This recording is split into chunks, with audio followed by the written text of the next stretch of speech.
Welcome to Mr. Phantom, where fear hides in every shadow and chilling tales come to life. Before we start, make sure to subscribe and like this video to get a scary story every night. The night has fallen. The world outside is quiet now. Perhaps you're lying down, nestled in bed, trying to calm your mind after a long day.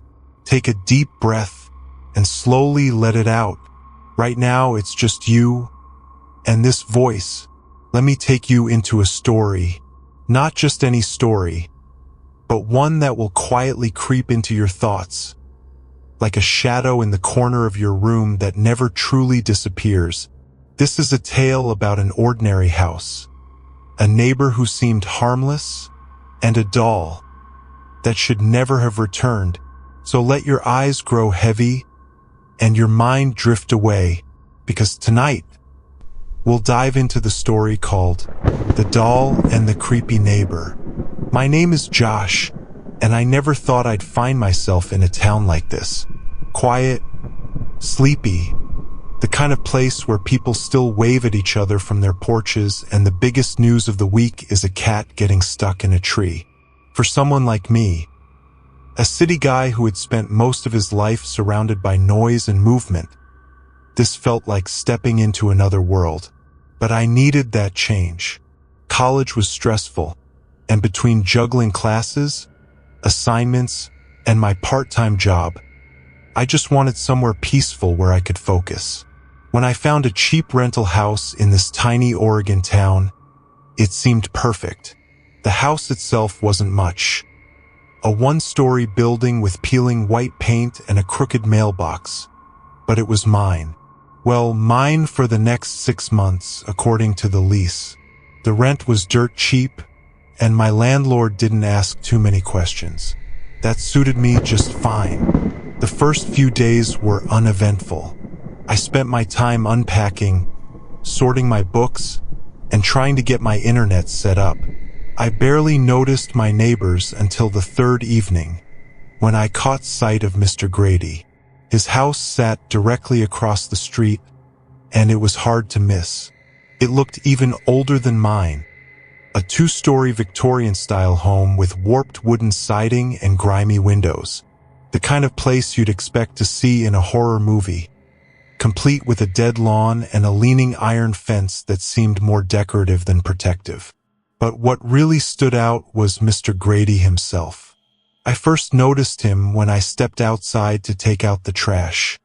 His living room window faced the street, and there he was, sitting perfectly still in a worn-out armchair, staring blankly out the window.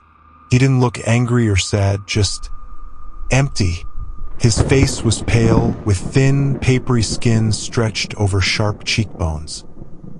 He had thinning gray hair combed flat against his scalp, and his eyes looked dark and sunken, like someone who hadn't slept in years.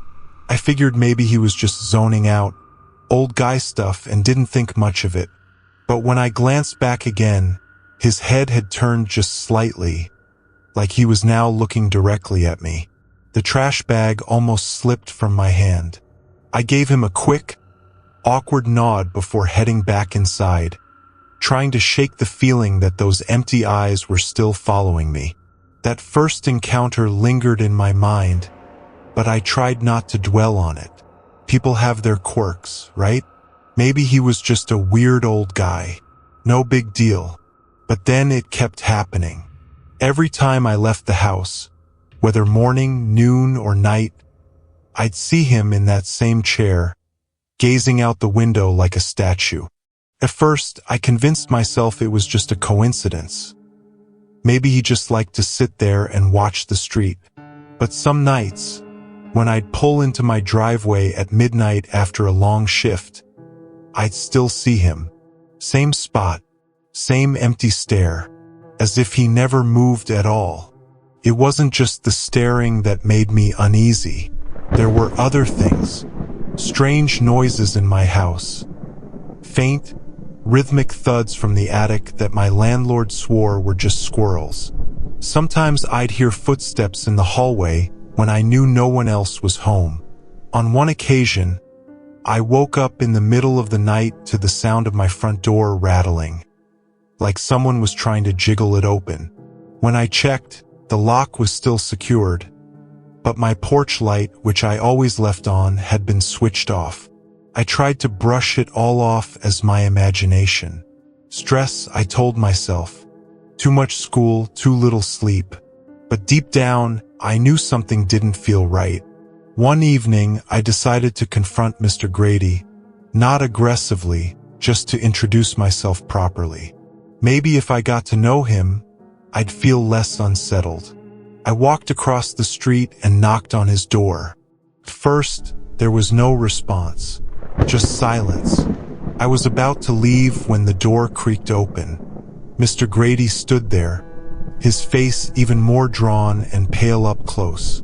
His eyes sharp, glassy, locked onto mine, and for a second I forgot how to speak. Hi, I stammered. I'm Josh. I just moved in across the street. He didn't say anything, just stared at me with that same empty look I'd seen through his window. When I started to turn away, he suddenly spoke. "You're the third," he said in a voice so dry and raspy it sounded like sandpaper on wood. I frowned. The third what? But he just smiled. A thin, cold smile that looked completely wrong on his face, and shut the door. I stood there for a moment, confused and uncomfortable, before heading back home. His words played on a loop in my mind. You're the third. What the hell did that mean? Over the next few weeks, the feeling of being watched only grew stronger. I'd catch glimpses of movement from Mr. Grady's window, just the faintest shift of his shadow, and sometimes I swore I saw his lips moving, like he was whispering something to himself. One night, I woke up to the sound of faint tapping, like fingernails rapping against glass. I sat up, heart pounding, and realized it was coming from my bedroom window. When I pulled back the curtain, no one was there. But across the street, Mr. Grady's window was dark. For the first time since I'd moved in, the chair was empty. The next morning, I was leaving for class when I noticed something new. Sitting in my yard, half hidden in the unkempt grass, was a doll. A clown doll. It was old, stained, and ragged, with faded paint on its face and one glassy eye missing. The smile on its face was cracked and crooked, giving it an unsettling, twisted grin. I stood there for a moment, unsure what to think. I hadn't seen any kids on my street, and the doll definitely hadn't been there the night before. Assuming some random kid had left it behind, I picked it up and tossed it in my trash can. I didn't know it then, but that was the moment everything really started to go wrong. The morning after I found the doll, I couldn't stop thinking about it. It wasn't that the doll itself was particularly frightening, just old and dirty, the kind of thing you'd find abandoned in a thrift store. But something about the way it had just appeared in my yard unsettled me. I knew I hadn't seen it the night before, and the more I thought about it, the less sense it made. I hadn't seen any kids in the neighborhood since I moved in, and the few families I knew of lived several blocks away. Still, I tried to brush it off. Maybe some kid had wandered through my yard without me noticing. It was weird, sure, but not exactly terrifying. I had a full day of classes ahead, so I pushed it to the back of my mind and left for school. By the time I got home that evening, I'd almost forgotten about the whole thing. I was exhausted from back-to-back lectures, and all I wanted to do was grab some dinner and crash early. As I pulled into the driveway, though, I froze. The clown doll was back. It was sitting in the same spot in my yard, half sunken in the grass, its crooked smile aimed directly at my front door.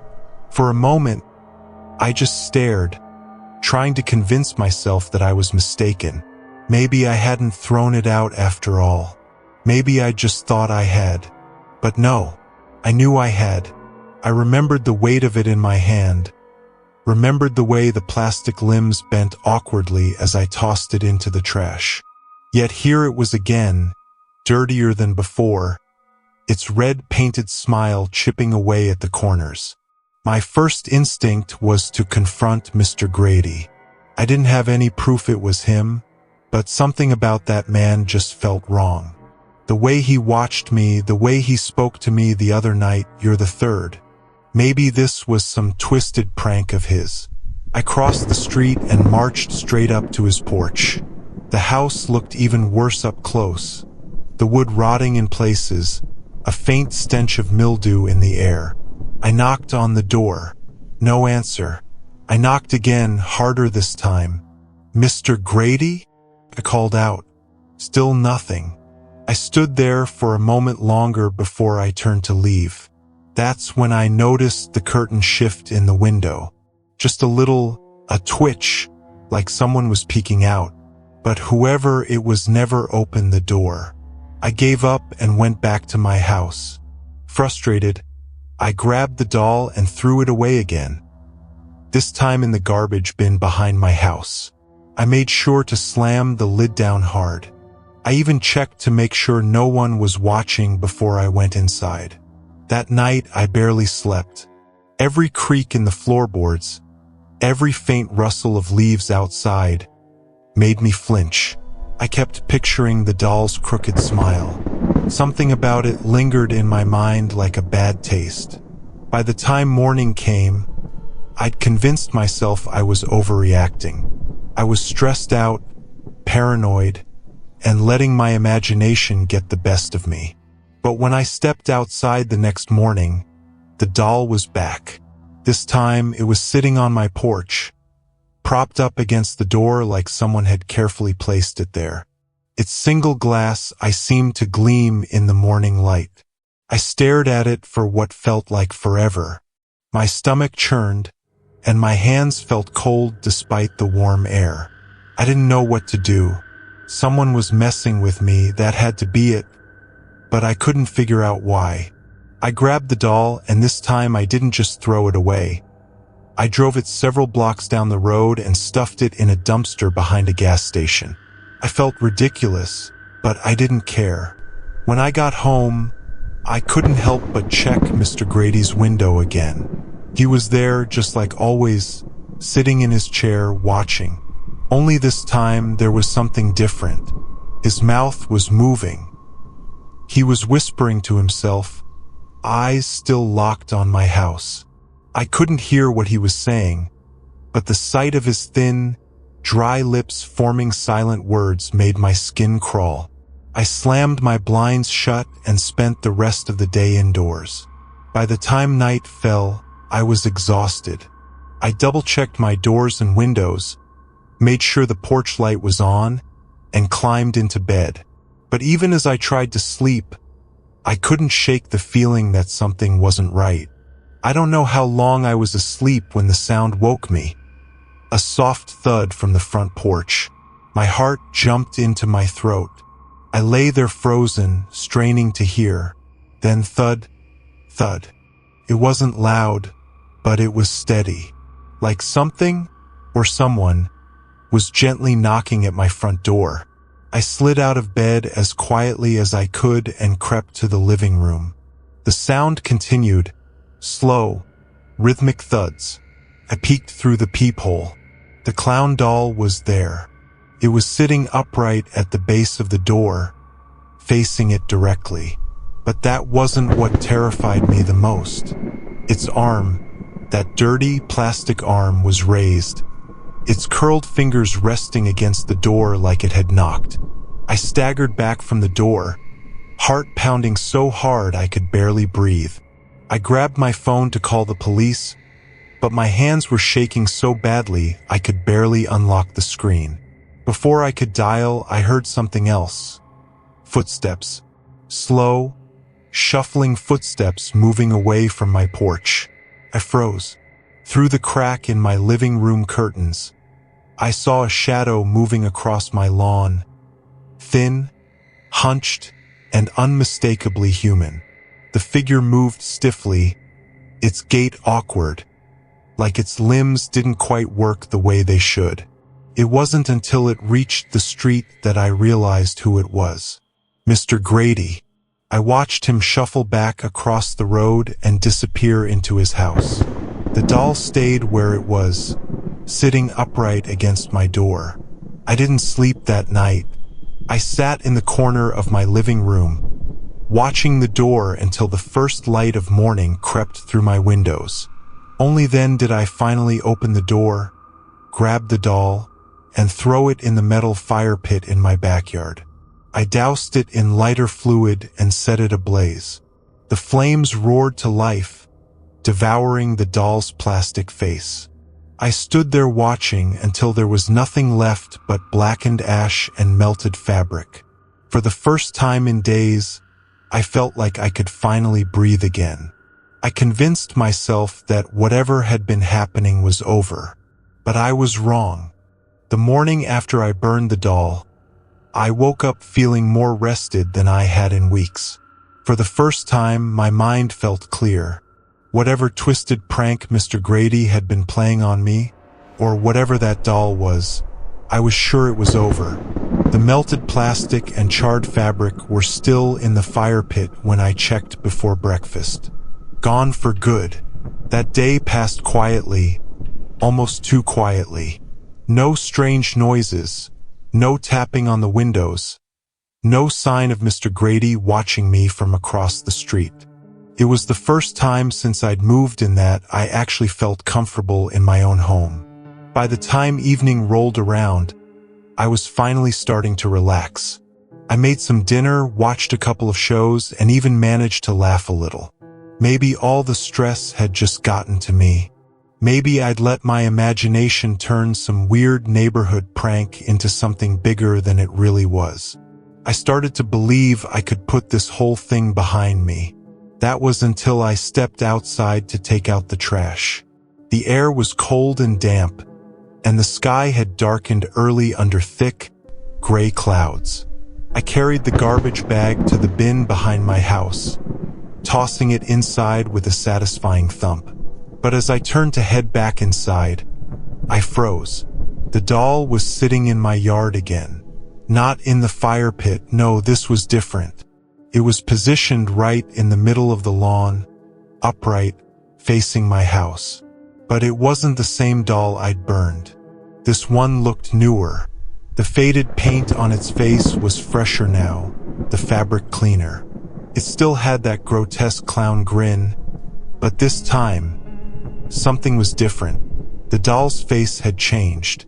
Instead of its worn-out clown makeup, the doll's face now had distinct features, familiar features. My heart pounded as I stepped closer, stomach twisting in knots. Took me a moment to realize what I was seeing. The face painted on the doll was my face. It wasn't perfect, more like a twisted imitation. But the details were unmistakable. The shape of my nose, the curve of my lips, even the small mole on my left cheek. The doll's glassy eyes stared straight ahead, wide and lifeless. My stomach churned. I stumbled back inside, locking the door behind me. I couldn't believe what I'd just seen, or maybe I just didn't want to believe it. My mind raced. Who would even be capable of something like that? Was Mr. Grady sick enough to carve my face onto that thing? I knew one thing for certain. I wasn't going to spend the night alone with that thing sitting outside my house. I called the police.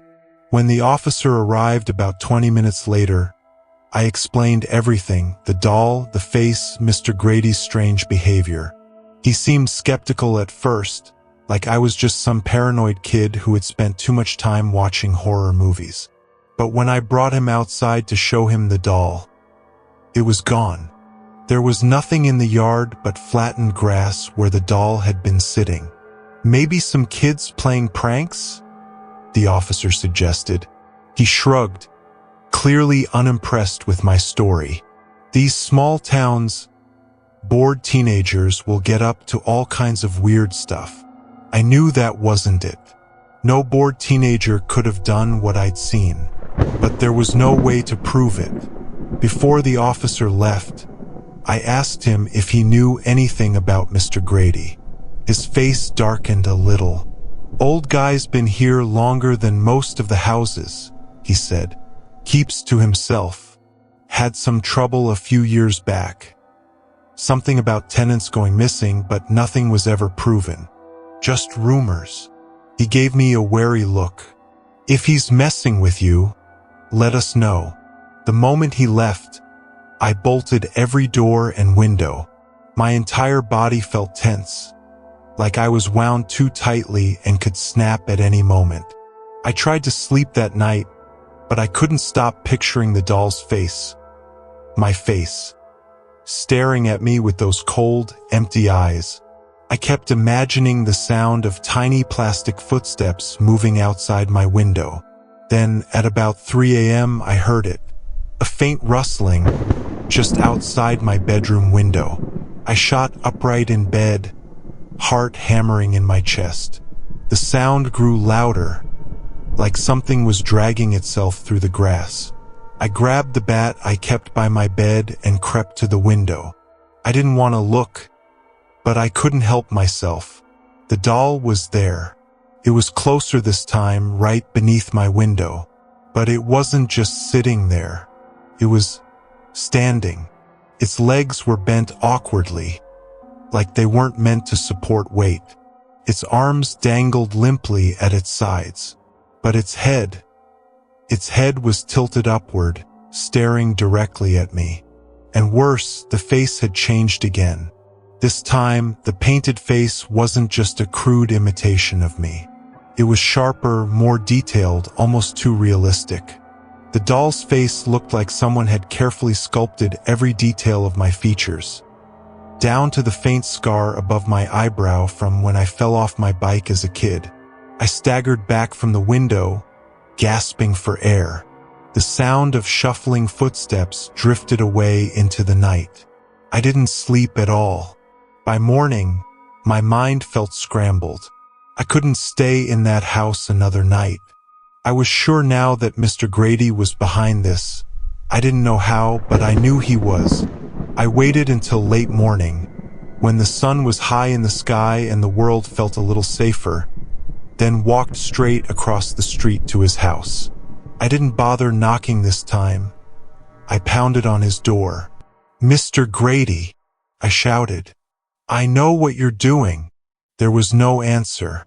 I grabbed the doorknob, and to my surprise, it turned. The door swung open with a low creak. His house was cold and dark inside. Dust coated the furniture, and the air smelled stale and sour. I called his name again, but no one answered. I should have left right then. I knew I should have, but I couldn't. I needed to know what was going on. In the living room, I found the armchair, the one where Mr. Grady always sat. But it was empty. On the wall behind it, faint writing was scrawled across the peeling wallpaper. Just 3 words written over and over. "He sees you." I turned to leave, and that's when I saw the dolls. They lined the shelves, the tables, even the floor. Dozens of them, each one with disturbingly realistic faces. Some were old and faded, others newer, but all of them had human features, like they were modeled after real people. And in the very center of the room, on a worn wooden table, was the doll with my face. Only now its expression had changed. The twisted clown grin was gone. Now it wore a soft, thin smile, and its glassy eyes seemed to follow me as I backed out of the room. I stumbled out of Mr. Grady's house with my pulse racing and my breath coming in shallow gasps. My legs felt weak, and my vision swam. The image of those dolls, all those faces, burned into my mind. Worst of all was the one with my face. I stood in Mr. Grady's front yard for a long moment, staring back at the darkened house, half expecting him to come storming out after me. But no one came. The place was silent, and the curtains barely shifted in the stale air. It was as if no one had lived there in years. I couldn't just leave things like this. Whatever was happening, whatever that doll was, it wouldn't stop until I did something about it. I went straight to my backyard, where I'd burned the original doll. The ashes were still there, a faint black smear in the dirt. But something was wrong. There were tiny, twisted footprints leading away from the burned pile. Small, plastic-like impressions, as if something had crawled out of the ashes and dragged itself away. That sick feeling returned, twisting my stomach into knots. I ran back inside my house, locked the doors, and grabbed my phone. I called the police again, this time practically shouting into the receiver. I told them about the doll reappearing, the faces, the writing in Mr. Grady's house. Everything. The dispatcher sounded hesitant but promised to send someone. "We'll check it out," she said. Her tone made it clear she didn't believe me. When the officer finally arrived, I was practically dragging him across the street to Mr. Grady's house. But when we got there, the door was locked again. Worse yet, when the officer forced it open, the house was empty. The room with the dolls? Gone. The shelves were bare. The strange writing on the wall vanished, with nothing but faded wallpaper remaining. Mr. Grady's armchair was still there, but covered in dust so thick it looked like no one had sat in it for years. The officer shot me a look, half annoyed, half concerned. "You sure you didn't imagine all this?" he asked. "I'm telling you," I stammered. "The dolls were here, the one with my face. It was right there on that table, but there was nothing. No sign that anyone had been inside recently." "I'll file a report," the officer said flatly. "But if this is some prank, look, just try to get some rest. Stress can mess with your head." He left shortly after, and I was alone again. By that evening, my nerves were completely shot. Couldn't eat, couldn't focus. Every noise outside felt like footsteps. I kept imagining the doll with my face. That thin smile, those glassy eyes, standing just outside my window. Then came the whispering. Started faint, barely audible, like someone murmuring just beyond my hearing. I checked every room, every closet, even under the bed. But there was no one there. The whispering grew louder as the night dragged on. Sometimes I thought I could hear words. My name, repeated over and over in a voice that sounded dry and thin. I barely slept. Every time I closed my eyes, I pictured that doll again, its painted grin curling wider and wider. By morning, I couldn't take it anymore. I knew what I had to do. I drove to the nearest hardware store and bought everything I needed. Gasoline, lighter fluid, matches, the whole works. Whatever this thing was, I wasn't going to let it haunt me another day. When I got back home, I found the doll waiting for me. It was sitting on my kitchen table, arms limp at its sides, head tilted in that eerie, unnatural way. The face was still mine, only now the smile was even wider, like the paint had been stretched to create an impossible grin. I didn't hesitate. I grabbed the doll, practically crushing it in my fingers, and stormed outside. In my backyard, I threw the doll into the fire pit. I drenched it in gasoline, soaking every inch of fabric and plastic until the air reeked of chemicals. My hand shook as I struck the match. The flame danced at the tip of the stick, flickering dangerously close to my fingers. I stared down at the doll one last time. For a moment, I swore I saw its glassy eyes shift, like they were looking right at me. Then I dropped the match. The fire roared to life, and the doll's face melted almost instantly. The plastic twisted and curled, its skin bubbling and peeling away. The paint that formed my face dripped off in thick black streams. I stood there watching it burn. The flames swallowed the doll, turning it into a charred, twisted husk. I didn't stop watching until I was sure every last piece of it was gone. The relief was overwhelming. My body felt lighter, like I'd been carrying a weight I hadn't even realized was there. Whatever nightmare had followed me these past few days, it was over.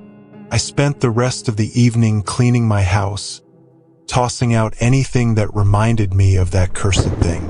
When night came, I finally felt safe enough to sleep. But just before I drifted off, I swore I heard something. Faint and distant, but unmistakable. A soft tap, tap, tap, like tiny plastic fingers knocking on glass. I bolted upright and stared at my window, heart pounding. Nothing was there. It was just the wind, I told myself. Just my imagination playing tricks on me. I lay back down, pulling the blanket up to my chin. But still, I didn't sleep at all that night. The morning sun barely cut through the thick, gray clouds that loomed over my house. I hadn't slept at all, but as the weak daylight crept through my windows, I convinced myself that the nightmare was over. The doll was gone, reduced to nothing but blackened ash. Whatever force had been tormenting me had no power left. At least that's what I told myself. I forced myself to get through the day, pushing down the anxiety that buzzed constantly in the back of my mind. I cleaned the house again, scrubbing floors, wiping down windows, throwing out clutter. Anything to distract myself. Every time I stopped moving, that gnawing unease crept back in. By late afternoon, I finally let myself believe it was truly over. The sky darkened early, but the quiet in my house felt calm, safe. That feeling lasted until just after sunset. I was brushing my teeth when I heard it, a faint rustling sound outside. I froze, toothbrush halfway to my mouth. The sound was soft, but steady, like something dragging itself through the grass. I turned off the bathroom light and crept to the window. The yard was dim, barely illuminated by the streetlights, but something was there. The figure was small, hunched, and familiar. The doll was back. I blinked hard, thinking my exhausted mind was playing tricks on me. But no, it was really there, perched on my front steps. And the face was worse this time. It was no longer painted on. Now it looked like skin, stretched and dry, like someone had peeled it off a corpse and fitted it over the doll's face.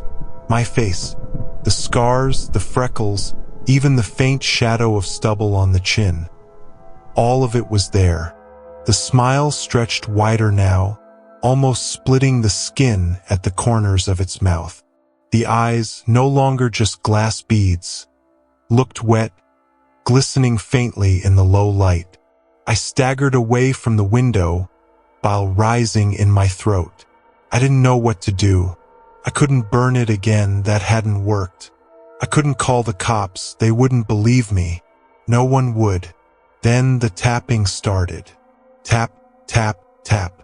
Soft, rhythmic knocks at my front door. The sound of tiny, plastic fingers rapping on the wood. I tried to ignore it, but the taps came again. Louder this time. Insistent. Tap, tap, tap. I grabbed my bat from beside the bed and crept toward the door. My hand shook as I reached for the peephole. For a second, I hesitated, afraid of what I might see. But I had to know. I pressed my eye to the peephole. The distorted fisheye view barely concealed the figure's twisted grin. The doll was standing just inches from the door now, its head tilted awkwardly to one side. Its skin was stretched even tighter, the crude features warping into something grotesque. I stumbled back from the door, gripping the bat tightly. "Go away," I muttered. Then louder, "Go away." The tapping stopped. For several minutes, I stood frozen, barely breathing. Then I heard something, faint, distant footsteps shuffling away from the porch. I waited, muscles tense, for what felt like hours. Finally, convinced it was gone, I staggered to my room and locked the door. I slid the dresser in front of it for good measure. I didn't sleep that night. By morning, I forced myself to go outside. I had to know if it was really gone. The front porch was empty. No sign of the doll, no footprints, no sign that anything had ever been there. I told myself it was over again, that I was just losing my mind from stress and exhaustion. But when I turned to head back inside, I froze. Something was carved into my front door. "I see you." The letters were uneven, jagged, like they'd been scratched in with something dull and crude. My stomach twisted as I ran my fingers over the grooves. The wood was splintered where the blade had dug too deep. I spent most of that day debating what to do. I thought about driving to a motel, or maybe even leaving town altogether. But I couldn't shake the feeling that this thing would follow me. Wherever I went, it would find me. By evening, I was exhausted, physically and mentally. I sat in my living room with every light on, bat still in my lap. The house felt like a prison, but I couldn't bring myself to leave. That's when I heard the whispering again. It started faint, like before, dry, rasping words threading through the air. This time I knew I wasn't imagining it. I couldn't make out what it was saying, but I didn't have to. The sound was coming from inside the house. My pulse pounded as I crept down the hallway, bat raised in my hands. The whispering grew louder, clearer. "Josh!" I stopped cold. My name, it was calling my name. "Josh! I see you. I see you. I see you." The sound was coming from my bedroom. I shoved the door open, bat raised high. The room was empty. No sign of the doll, no sign of anything. But when I turned to check the closet, I froze. The doll was there, standing just inside the open door. Its head twisted at an unnatural angle, its smile nearly splitting its face in half. The skin, my skin, had darkened now, shriveled like dried leather. The eyes, God, the eyes. They weren't just wet anymore. They were moving, rolling, darting side to side, tracking my every movement. I screamed. I couldn't help it. In a blind panic, I swung the bat with everything I had. The bat connected with a sickening crunch, and the doll's head split open like rotten fruit. A foul stench filled the room, like something decayed had been festering inside the doll. But even as I backed away, gasping for air, I realized something horrifying. The head, it was healing. The cracked plastic slowly knitted itself back together, the dried skin stretching to mend the gash. The doll's smile widened as its fingers twitched and jerked to life.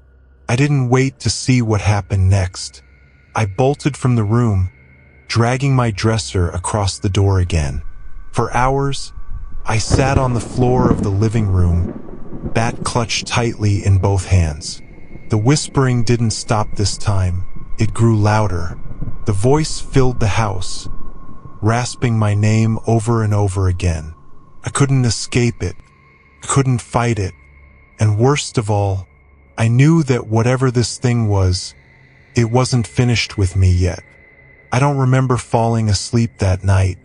One moment I was gripping the bat on my living room floor, ears ringing from the endless whispers. The next, I woke up with my head against the wall, stiff and cold.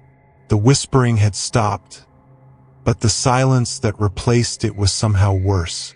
The air felt heavy, like the whole house was holding its breath. I sat up slowly, feeling the ache in my back and the dull throb behind my eyes. The clock on the wall said 7:43 a.m. morning. Thank God. For a few moments, I actually believed that maybe it was over. Maybe whatever happened last night was just some twisted hallucination. Sleep deprivation could do that, right? I was still clutching the bat when I crept toward my bedroom door. The dresser was still braced against it, exactly where I'd shoved it the night before. I stood there for a long time, just staring at the door. I knew I couldn't hide in my living room forever. I pushed the dresser aside and nudged the door open with the bat. The room was empty. The doll was gone. No sign of it. No lingering odor of that foul stench from before. For the first time in days, I felt a flicker of hope. Maybe I'd actually broken whatever curse this thing carried. But then I saw the mirror. My reflection was wrong. I moved my hand, so did the reflection. I tilted my head, the reflection copied me. But the face was wrong. The reflection's skin was tighter, stretched as if it barely fit the bones beneath. The mouth seemed twisted, stretched wide, curling into the same grin the doll had worn. And the eyes, they weren't mine. They were too wide, too dark. Then the reflection blinked. A slow, deliberate movement, even though I hadn't. I stumbled back from the mirror, heart hammering in my chest. "Josh!" I spun around. The whisper, faint, like breath on the back of my neck, came from the hallway. I sprinted to the front door, desperate to get outside, to put distance between myself and whatever this thing was. My fingers fumbled with the lock, but when I wrenched the door open, I froze. The doll was standing on my porch. This time, its face wasn't just a crude copy of mine. It was mine. My eyes, my crooked smile, the faint scar on my eyebrow from when I fell off my bike as a kid. All of it was there, perfectly replicated. And it was grinning. I slammed the door shut and stumbled back. My mind raced. Running wouldn't work.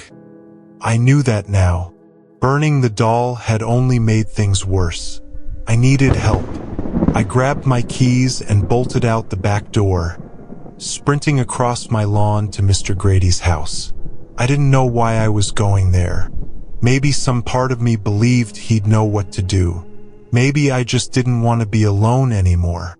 I pounded on his door, breathless and desperate. "Mr. Grady," I shouted. "Please, you have to help me." The door creaked open a few inches. Mr. Grady's face appeared in the gap, his cold gray eyes peering out at me. "You again," he muttered. "You know what's happening." I blurted out. "That doll, the one with my face, it's back. I tried to burn it, but it won't stop. Please, you've seen this before, haven't you?" For a moment, I thought he was going to slam the door in my face. But instead, he sighed deeply and stepped back, motioning for me to come inside. His house smelled stale, like mildew and dust. The furniture was old, the wallpaper curling at the edges. "You think you're the first one?" Mr. Grady asked. "That house of yours, it's cursed." He walked slowly to a cabinet near the window. As he opened it, I saw something that made my stomach twist. Dolls. 6 of them, all with twisted, human-like faces. Some of them looked faded, like the features had been worn down over time. Others looked disturbingly fresh, as though someone had recently stretched skin over their plastic heads. "Those were the others," Mr. Grady muttered. "People who lived in that house before you. What happened to them?" I asked. My voice barely came out above a whisper. "Gone," he said flatly. "Disappeared. Just like you will if you don't stop it." I stared at him, horrified. "But how? How do I stop it?" Mr. Grady finally turned to look me in the eye. "You can't kill it," he said. "That thing, it's old. has been feeding off people for years. The only thing you can do is give it what it wants. What does it want? Mr. Grady didn't answer right away. Instead, he reached into his cabinet and pulled out a small wooden box. Inside was a jagged piece of glass, old and dark, like something broken from a church window. "It's a shard," he explained, "from the mirror where that thing was born.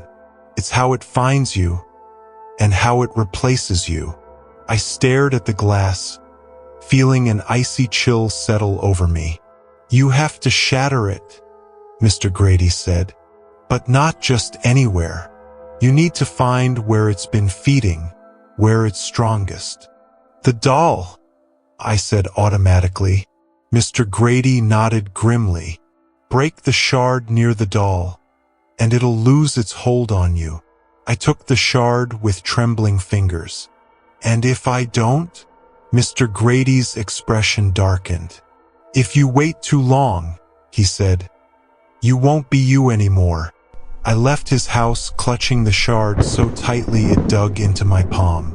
The doll was still there, waiting on my porch, its smile even wider. I didn't hesitate this time. I marched straight toward it. My fingers closed around the jagged glass, and I lifted it high above my head. The doll's eyes followed the movement. Its plastic lips parted, and in my own voice, it whispered, "You're too late." Before I could react, the doll moved. Its tiny, plastic hand shot out and grabbed my wrist, fingers biting deep into my skin with unnatural strength.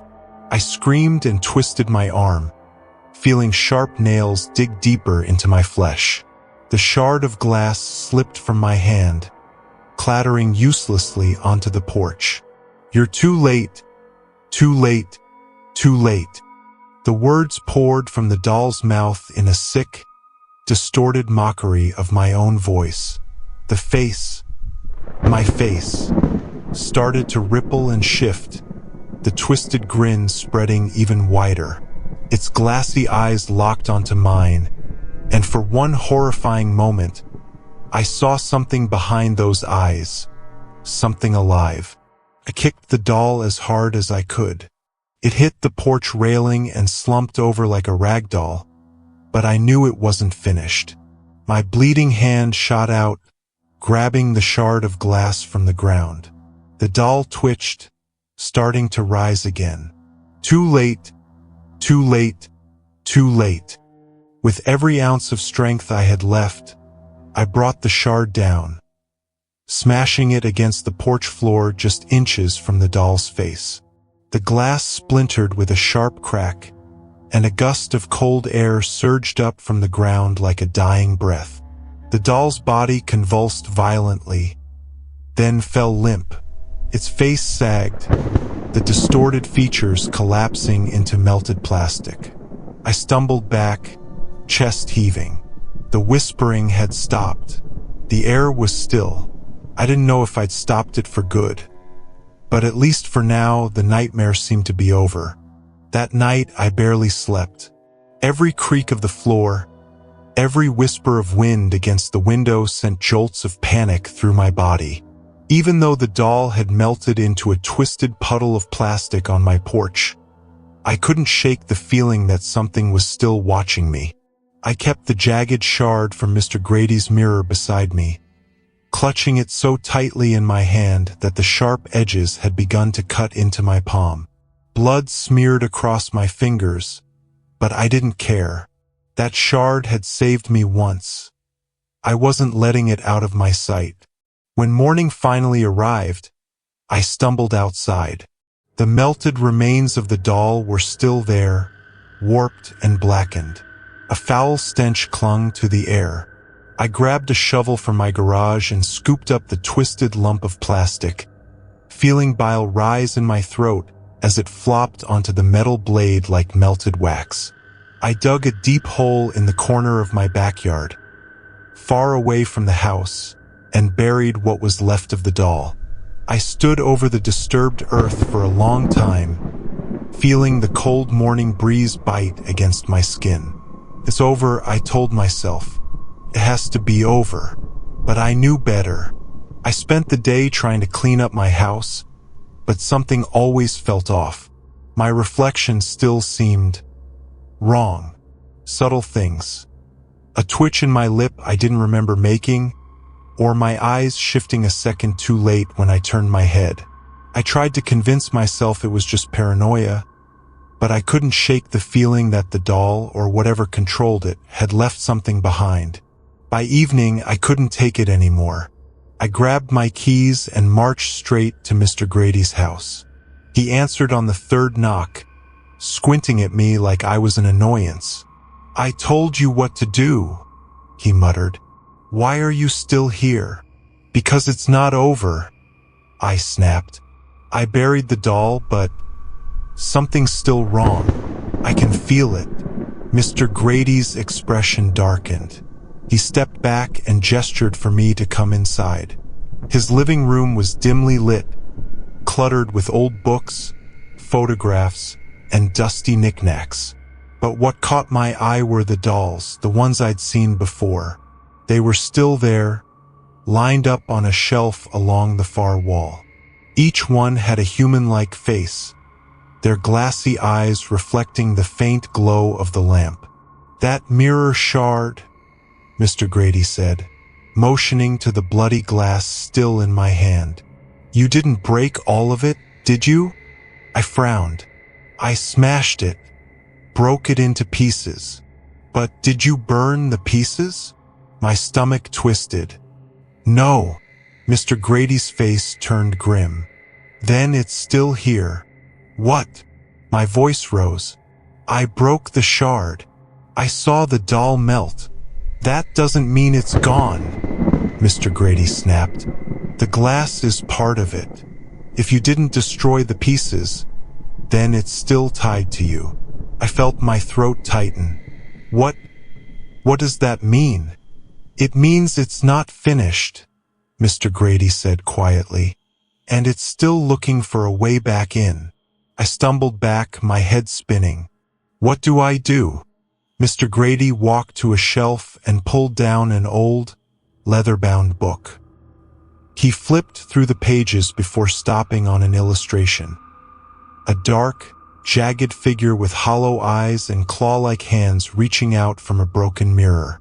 "It's a reflection feeder," he said, tapping the page. "It uses mirrors to mimic you, and once it has enough of you, it replaces you." "But the doll's gone," I insisted.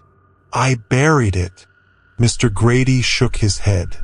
"It doesn't need the doll anymore. Now that the glass has touched you, it's attached to you directly. The doll was just a vessel. Now it's stronger." I gritted my teeth. "How do I stop it?" "You need to find the rest of the glass," Mr. Grady said. "And this time you burn it." I didn't waste time. I ran back home, tore through my living room, and found the broken glass still lying in sharp fragments across my porch. I grabbed a metal bucket from the garage, dumped the shards inside, and carried it to the fire pit in my backyard. I doused the pieces in lighter fluid, struck a match, and tossed it in. The flames roared to life, but instead of burning clear and clean, the fire twisted and sputtered with thick, black smoke. The air filled with a horrible stench, like rotting meat and melted plastic. The flames flickered, and for a brief moment, I swore I saw a face in the smoke. My face, but twisted and grinning with those same hollow eyes the doll had worn. The fire roared higher, and the face seemed to scream. A thin, shrill noise that scraped against my ears. Then, with a sharp crack, the remaining glass burst like a firecracker, scattering embers across the dirt. The air went still. For the first time in what felt like weeks, I felt calm, like a weight had been lifted from my chest. The whispers were gone. The house felt quieter. I staggered back inside, too exhausted to think straight. My reflection in the hallway mirror looked normal again. Just me, worn out and terrified, but me. I collapsed onto my couch, barely able to keep my eyes open. For the first time in days, I let myself believe that it was finally over. I should have known better. Sometime in the middle of the night, I woke up to a faint tapping sound. Tap, tap, tap. I sat up, blinking in the darkness. The sound was coming from my bedroom. My heart pounded in my chest as I crept down the hall. The tapping continued, soft and steady, like someone lightly drumming their fingers against glass. I reached my bedroom door and slowly turned the knob. The room was dark, but in the faint moonlight, I saw movement. The mirror, my reflection was standing there, smiling back at me. Only it wasn't me. Its grin stretched wider, its head tilting at an unnatural angle. Then it raised one hand and knocked on the glass from the inside. Tap, tap, tap. I stumbled back, slamming the door shut and shoving my dresser in front of it. The knocking grew louder. Tap, tap, tap. And then, just before the sound stopped, I heard it whisper in my voice, "Let me in." The knocking stopped, but I didn't move. I stood there, frozen in place, my back pressed hard against the door. My breath came in ragged gasps, and my fingers dug into the wood of my dresser like it was the only thing keeping me upright. For a long time there was nothing, no sound, no movement, just silence. "It's gone," I told myself. "It's over. Whatever that was, it's over." But I knew that wasn't true. I don't know how long I stood there, minutes, hours, maybe more. Eventually, exhaustion overtook my fear, and I stumbled back to the living room, too scared to sleep in my bedroom. I sank into the couch, leaving every light in the house on, and tried to convince myself that this was just some nightmare I'd wake up from soon. I must have dozed off because when I opened my eyes again, sunlight was streaming through the blinds. For a brief moment I felt relief, real relief, like maybe I'd imagined everything. But then I saw the footprints. Small, dark, and wet, they trailed from the hallway to the center of the room, stopping just a few feet away from where I was sleeping. The prints were tiny, like they'd been made by a child, or something smaller. I bolted upright, heart hammering. The air felt cold, far colder than it should have been. Something was wrong. I grabbed my phone and tried to call Mr. Grady, but the call wouldn't go through. My phone just sputtered out an eerie, distorted static, faint whispers bleeding through the speaker. Panicked, I ran across the street to his house and pounded on his door. No answer. I knocked harder, shouting his name. Finally, the door creaked open, and there was Mr. Grady. But something was off. He looked empty. His face was pale, his eyes sunken. He barely seemed to register I was standing there. "It's still here," I said breathlessly. "That thing. It's still inside my house." Mr. Grady blinked slowly, then muttered, "It's too late now." "What do you mean?" I grabbed his arm. "You said burning the glass would stop it." He shook his head. "You waited too long." I stared at him, confused and angry. "Then what do I do?" "You can't run," he muttered. "It knows you too well now. Knows your face, your voice." He trailed off, his eyes glazing over. "You need to face it." "Face what?" I shouted. "The reflection." Before I could say another word, Mr. Grady shut the door in my face. I stood there for a long time before heading back home. The air inside felt heavier, like the walls were holding their breath. The mirrors in my house seemed darker, the glass almost oily. I avoided looking at them directly, but I could still feel something moving just beneath the surface. I knew what I had to do. I grabbed a hammer from the garage and started smashing every mirror in the house. One by one, I shattered them: the bathroom mirror, the hallway mirror, the small hand mirror in my bedroom. Glass sprayed across the floor, jagged and sharp.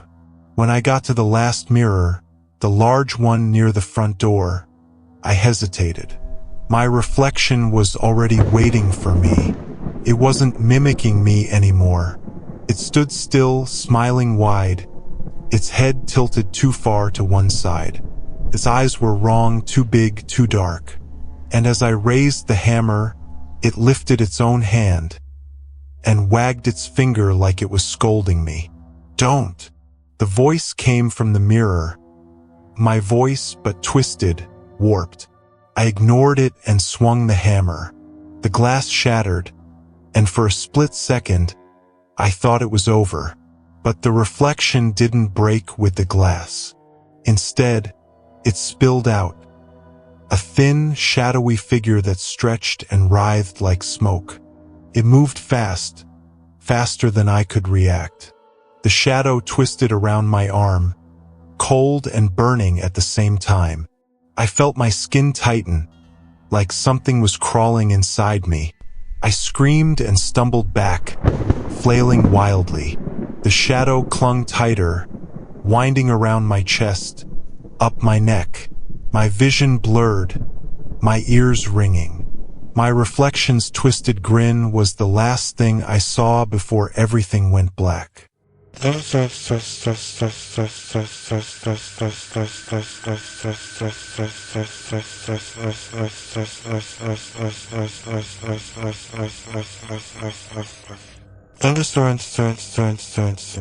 I woke up in my bed. Morning light poured through the window. My heart pounded as I shot upright, but everything seemed normal. The mirrors were still shattered, broken glass scattered across the floor. For a brief moment I felt safe. Maybe it was really over. But then I heard the knock. Tap, tap, tap. It was faint but unmistakable.